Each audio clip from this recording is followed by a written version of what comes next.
ക്രൂബന്മാരുടെ സ്തുതിപ്പ് ഏതാണെന്നറിയോ? ഏതാ?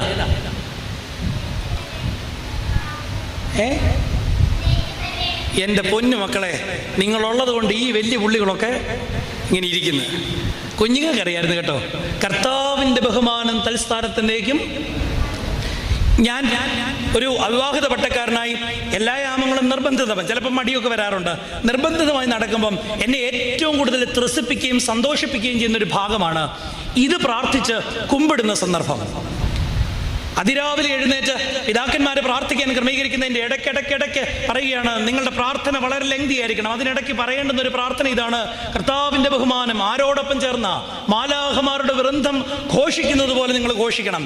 ഈ കൗമ പ്രാർത്ഥനകൾ നിർവഹിക്കുമ്പോൾ നമ്മളോട് പിതാക്കന്മാർ പറഞ്ഞിട്ടുണ്ട് എങ്ങനെ ചെയ്യണം? എഴുന്നേറ്റ് നിൽക്കണം. എന്തുകൊണ്ടാണ്?